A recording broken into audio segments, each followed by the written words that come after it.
está achando naquele momento.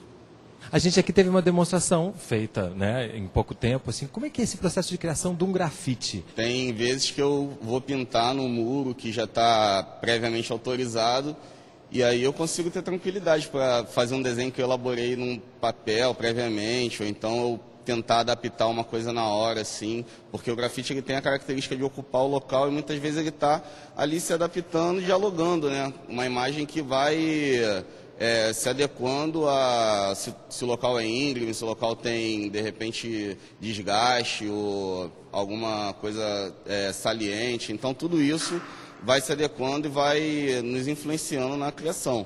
Passa a fazer parte mesmo da estrutura urbana, né? Passa a fazer parte. O grafite ele vai ocupando, cobrindo, e ele, muitas vezes, essa imagem ela pode estar composta, né, junto ali, criando uma harmonia, né, no ambiente. Mas tem vezes também que a gente pode ocupar um local, assim, pode, né, entre aspas, mas toma a atitude de ocupar um local que se apropria mesmo daquele espaço. Então, eu não tenho tanto tempo para estar executando algo, e aí eu tenho que me adaptar a essa situação, a questão do tempo e não do espaço. Como o próprio nome já diz, numa das traduções literais, é você falar mal, ou então você depreciar, de alguma maneira você está até ironizando e brincando com uma pessoa. Então, de alguma maneira, o pichador ele tem esse papel, mesmo que mal compreendido ou ainda reprimido, de estar brincando e estar ocupando a cidade mesmo e pichando os problemas e, enfim, a cidade está sendo ocupada, querendo ou não. Da cidade a gente volta para o hospital. O hospital é um lugar que tem muitas ordens estabelecidas, né? Eu acho que o que eles estavam falando aqui sobre isso, a coisa do humor ser contra, eu acho que o humor sempre chega nesse lugar e ele é eficaz quando ele encontra uma ordem estabelecida, né? Alguma rigidez, ou de comportamento, ou de hierarquias, né? Ele é sempre transgressor, portanto? Sim. Eu acho que sim, porque ele propõe que você tenha uma quebra nessa rigidez, né? Então, se tem um palhaço que é uma figura que não tem hierarquia, não quer o poder, né? Ele quer estar ali no momento presente, quer se relacionar com você, quer brincar, quer interagir. Ele, de alguma maneira, você consegue revelar essa estrutura quando você tem uma figura que está passando por ali, que não pertence a essa estrutura, que pode brincar com o diretor do hospital, da mesma maneira que o faxineiro, todo mundo humano, né? Como ele estava falando aqui, que eu acho que o humor entra nesse lugar, quando você tira todos esses cargos e pompas e tal, e você se relaciona com o humano. Se a gente for pensar, não tem uma outra raça que trabalhe com a arte. A arte é uma coisa essencialmente do ser humano. Na verdade, é a capacidade que a gente tem de abstrair, de olhar para a gente através daquela produção, né? E o humor vem trazer isso. Na verdade, a gente aprendeu com o palhaço só entra quando o outro permite. E o que a gente tem tido ultimamente, até na nossa prática de saúde mesmo, às vezes é uma invasão do outro, com conhecimento que para mim é importante, mas talvez para o outro não seja o que ele precisa nesse momento. Então, poder identificar qual é a porta para a gente chegar naquele outro que, na verdade, a gente quer cuidar no nosso papel de profissional de saúde, ou que a gente quer ensinar e aprender no nosso papel de professor, é o que a gente tem aprendido com os profissionais da arte. E aqui eu vejo também, mais uma vez, alguém muito familiar para mim aqui, ó. Brown, ele é bem diferente do outro, mas é a mesma pessoa que foi caricaturizada, né? Essa diferença na arte. Cada um coloca um pouco do seu estilo no desenho. Na verdade, o artista ele cria alguns elementos e algumas maneiras próprias. E aí a gente vai percebendo as características e vai montando esse quebra-cabeça. Então, o interessante é você ter a mesma pessoa caricaturada por vários. E você vai ver que cada desenho, mesmo sendo diferente, vai remeter ao caricaturado. E aí que surge a arte, porque é o ponto de vista original, né? Sim, aí é bastante pessoal. Já é um acervo do artista que ele coloca na arte dele. Maravilha, então no próximo bloco. E o politicamente correto? Até que ponto o politicamente correto ajuda ou não o humor e a arte? Não sai daí, mas antes, se liga nessa dica.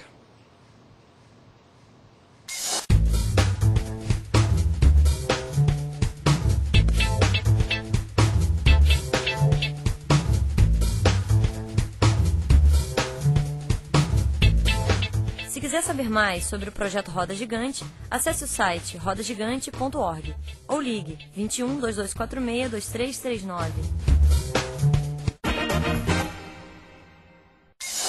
O humor desperta o nosso sentido de sobrevivência e preserva a nossa saúde mental. Charles Chaplin. A Universidade está de volta na UERJ, Universidade do Estado do Rio de Janeiro, Galeria Cândido Portinari, falando sobre arte e humor.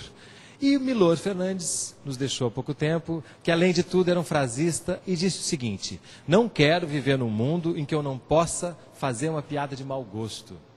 Uma das tantas frases de Milor Fernandes. Como é que fica isso? Eu acho que a princípio quem faz humor pela arte, né, tem uma busca pela liberdade de expressão, né? Aí você depende do artista lidar com isso. Quando você vai fazer um humor e que você acha que é politicamente correto, acha que não tem nenhuma grande ofensa, e as pessoas às vezes interpretam mal, porque o humor é subjetivo. Às vezes você fala uma coisa completamente inócua e as pessoas acham, fazem um cavalo de guerra disso está acontecendo. Por quê? Porque o mau gosto está sempre no ouvido dos outros, né? Às vezes você faz uma piada que hoje é aceitável, daqui a 10 anos passa a ser um crime. Ou então uma coisa que hoje é um crime, há 10 anos atrás simplesmente passava batido, sem nenhuma reação. Então, o politicamente correto é reflexo da sociedade que vivemos. Se a sociedade é complexa, o fazer humor é complexo. Isso, o profissional que vive disso, que é 24 horas por dia humorista profissional, é obrigado a estar conectado com essa realidade. A gente perde um amigo, mas não perde a piada. Porque você não pode jogar fora, às vezes, uma boa ideia de humor com medo do que a pessoa vai achar, o que a sociedade ou um determinado grupo vai pensar. Mas, ao mesmo tempo, também é importante que algumas pessoas reajam quando se sentem. Sim, isso com certeza. Até porque essa é a reação do teu trabalho, né? Você não sabe se o seu trabalho é bom se você não colocá-lo no palco. Se as pessoas mudam de canal, é porque não gostaram. Você viu que você está ali? Eu nunca fui caricaturado, então gostei. Você falou agora há pouco do momento presente. Isso é fundamental sob o olhar do palhaço para estabelecer o vínculo, é você conseguir estar no momento presente para que daí o humor possa vir de uma maneira espontânea? Sim, totalmente. Assim, isso é um dos princípios da arte do palhaço, né? Isso também a gente treina, que é você conseguir estar no momento presente, né? Que é difícil, né? Parece simples. Difícil. É muito difícil. É um exercício mesmo, né? Assim, você estando no momento presente, você consegue ver o outro no momento presente também, né? Então, se você tem ideias preconcebidas ou ideias do que você vai fazer, né? O que a gente pensa, né, quando a gente está atuando, no hospital principalmente, é em fazer uma intervenção, não é uma apresentação. Então, se você está com tudo muito programado, você chega numa situação em que eu, nesse momento, estou encontrando uma outra pessoa, nesse momento, que não está afim daquilo, eu tenho que me rebolar, me readaptar, para conseguir o que eu quero, que é me comunicar com o outro, e aí com o palhaço, e aí pode ser bonito, pode ser pelo humor, né? A gente pode rir junto, a gente pode se emocionar, a gente pode cantar uma música, enfim, mas no momento dirá. A partir do encontro. E esse é o exercício que o profissional de saúde pode fazer com o profissional da arte, né? Na verdade, a gente está falando aqui de uma interdisciplinaridade, de várias ciências que convergem em torno de um objetivo comum. É um ser humano feliz, não necessariamente produtivo. E a gente tem que tomar cuidado quando fala em cura a partir daí? Com certeza. Na verdade, sim e não, né? Porque a cura é algo subjetivo, na verdade. Como eu me relaciono com a minha saúde, né? Não necessariamente é a ausência de doença. Na verdade, esse conceito já foi embora há muito tempo. Porque eu posso me sentir extremamente saudável sendo portador de um vírus, né? Tendo uma pressão que precisa de controle permanentemente. Depende de como eu estabeleço a minha relação com o mundo que está em torno de mim. Isso é saúde, é equilíbrio, é estabilidade e capacidade de adaptação. A gente falou que o humor é contra, portanto ele sempre é uma forma de crítica, mas ele também pode chegar a atingir a emoção e passar perto do que subjetivamente possa ser a cura. Mas ele também pode ser usado para manter uma situação como uma forma de alienação? É a questão do uso aí da linguagem, né? A linguagem ela se presta a várias coisas, mas para o humor eu acho pouco provável que a gente tenha um humor que seja nesse sentido, entendeu? Mesmo em alguns programas de gosto duvidoso que a gente vê na televisão? Sim, mas aí fica, acho que acaba evidenciando o mau uso do humor. Você nasceu em meio a gibis? Sim, eu nasci numa gibiteca, que hoje está aqui na UERJ. Como é que você acha que isso influenciou você? Eu comecei a ler muito cedo, né? Eu aprendi a ler lendo gibi.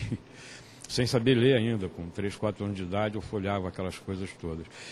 E, embora eu não desenhe, não tenha esse dom, eu me expresso muito através do desenho dos outros, né? Então estou cercado de gente que desenha bem, o Brown é um dele, né? E, porque é uma forma de expressão, né? Então, se a gente pensa, não há nada mais saudável para uma criança que entrar logo em contato com esse universo, né, da arte e do humor. Ah, com certeza, até porque toda aquela coisa da crítica, né, da percepção aguçada, que normalmente o humor traz, a gente vai aprendendo, né? Isso é uma coisa que se aprende, é uma coisa que a gente vai adquirindo à medida que vai vivendo e convivendo com essa mídia, né? E abre um pouco a sua perspectiva. Então, eu, por exemplo, li Machado de Assis, estava até conversando com ele, muito cedo, mas porque eu tinha já essa coisa da leitura a partir dos gibis. Quem você admira quando a gente fala em humor e arte? J. Carlos. Enfio. Nassar. Ângelo Agostinho. Charlie Chaplin. Vou repetir, é o Enfio. Vou repetir também, Charlie Chaplin. E chega ao fim mais um Unidiversidade, um programa do Canal Saúde da Fundação Oswaldo Cruz. Se você quiser entrar em contato conosco, nosso telefone é 0800 701 8122. E eu quero agradecer ao Paulo, Zé Graúna, Júlia, Denise, Brown, Amorim e Airá por mais uma Unidiversidade que vocês fizeram.